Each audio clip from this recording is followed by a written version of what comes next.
सीमांचल की सड़कों पर फर्राटा भरती इन गाड़ियों ने भले ही विकास की परिभाषा बदल दिया हो। घरों में जगमग बिजली की टिमटिमाती बल्ब रोशनी तो ला रही होगी, लेकिन क्या विकास के इसी दावों के साथ जिंदगी चलेगी, ये सबसे बड़ा सवाल है जिसे जानने हम निकले हैं। नमस्कार, आप देख रहे हैं दाऊद पोस्ट और मैं हूं आपके साथ निर्भय किशोर। अब हमारी टीम ग्राउंड रिपोर्ट के लिए निकल चुकी है और ऐसे में सबसे पहले हमने झंझारपुर का सीट चुना है। झंझारपुर इसलिए क्योंकि हर कोई वीआईपी बनना चाहता है और ऐसे में इंडी गठबंधन ने अपने 3 सीट को वीआईपी को दिया है, तो हमने सोचा क्यों ना सबसे पहले वीआईपी से ही शुरुआत करें।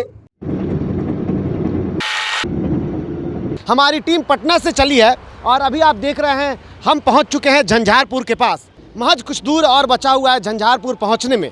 वहां से हम आपको बताएंगे कि जेडीयू और इंडी गठबंधन के तरफ से जो वीआईपी के प्रत्याशी हैं उनके बीच में किस तरीके के समीकरण चल रही है, जनता के बीच में क्या रुझान है और क्या सियासी समीकरण बना है, कौन जीतेगा कौन हारेगा ये तो जनता तय करेगी, लेकिन जनता के मूड को भांपेंगे हम और बताएंगे आपको सियासी समीकरण। मिथिलांचल में पहुंचने की जितनी खुशी थी उतनी ही मन में मंशा थी कि यहाँ के मजदूरों की हालत बदली हो, लेकिन सामने से गुजरते बसों की रफ्तार और आज चांद पर पहुंचने के दावे करने वाले देश में भेड़ बकरी की तरह बसों की छत पर चिलचिलाती धूप में लदे मजदूरों को देखकर दावों पर भरोसा नहीं हो रहा था। मन चला मन फिर क्या करे, मंचों से बड़े बड़े दावे करने वाले नेताओं को कोसने के अलावा कुछ सूझ नहीं रहा था। तो झंझारपुर की हम यात्रा में हैं और इस यात्रा के दौरान NH57 के ठीक बगल में हमने सोचा कि लोगों की भीड़ है, यहाँ पर धूप काफ़ी तेज़ है, तो थोड़ा चाय पानी भी हो जाए और इस दरमियान जो लोग यहाँ पे होंगे हम उनसे बात भी करेंगे किस तरीके से लोग क्या कुछ सोच रहे हैं। दूसरी तरफ हम जैसे ही आगे बढ़ रहे थे तो हमने देखा कि वीआईपी के जो कैंडिडेट हैं उनके यहाँ पर बैठक चल रही है, काफ़ी भीड़ यहाँ पे देख रहे हैं और कुछ लोगों से भी बात करेंगे, उनसे भी बात करने की कोशिश करेंगे। झंझारपुर में जो भी अभी वर्तमान सांसद हैं हमारे रामप्रीत मंडल जी जो स्टेटमेंट देते हैं, जैसे मैं आपको अभी बाइट दे रहा हूँ उस तरह से बाइट देते हैं।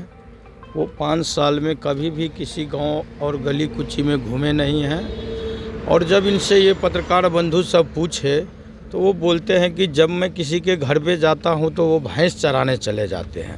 उनका वीडियो ये आजकल बहुत चर्चित हो चुका है। यहाँ लोगों को जो है हमारे जो वर्तमान सांसद रामप्रीत मंडल है इनका जो लगातार 5 साल का जो क्रियाकलाप है से आम जनता में बहुत गुस्सा है और इसके खिलाफ लोग वोट करेंगे। अभी कुछ कह नहीं सकते हैं, विकास तो हुआ है, इस पर कोई दिक्कत नहीं है। जोर से बाजियो ना बिल्कुल। कुछ लोग कह रहे हैं विकास हुआ है, कुछ कह रहे हैं कि वो घूमते नहीं हैं। विकास हुआ है? विकास तो हुआ है। नहीं हुआ है। विकास हुआ है नहीं हुआ है, आपको क्या लगता है विकास हुआ है? सर बिजली तो मिली है, बिजली का स्थिति हमारे यहाँ बेहतर है।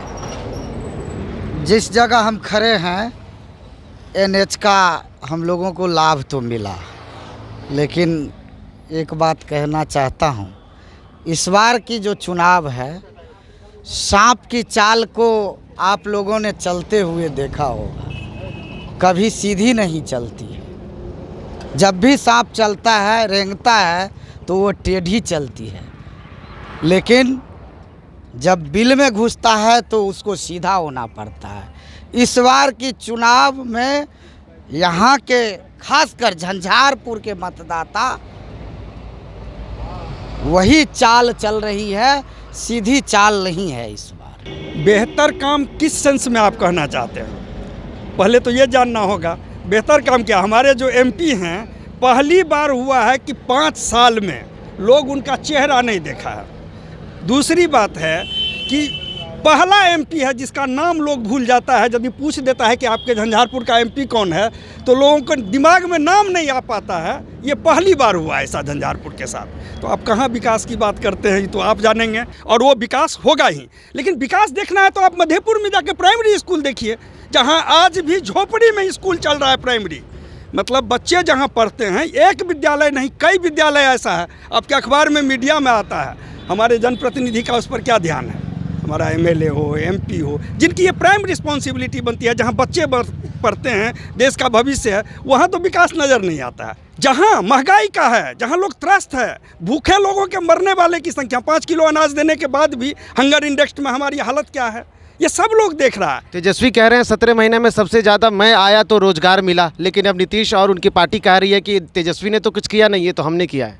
हाँ, ये तो वो कहेंगे, तो इतना दिन क्यों नहीं कर रहे थे? भाजपा और उनकी सरकार पहले भी थी, जब तेजस्वी आया तो कम से कम दबाव दे के, और यही कचमचाहट इनको वापस ले जाना पड़ा, जो इनको जो ये भाग के गए हैं कि ये काम चाहता है, ये नौजवानों को रोजगार चाहता है, नौजवानों के बीच में पॉपुलर हो जाएगा।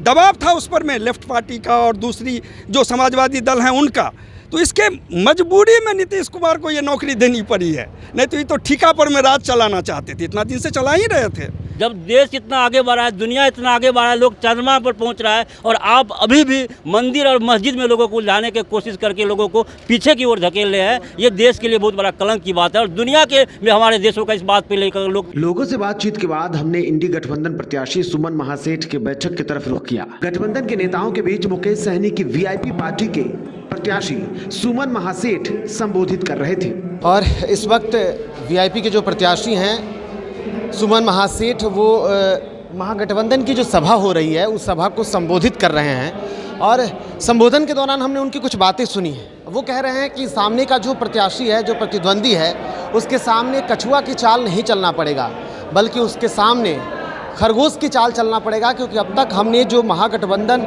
को बना करके रखा है, जो संगठन को सजा करके रखा है, फसल काटने का वक्त आ गया है।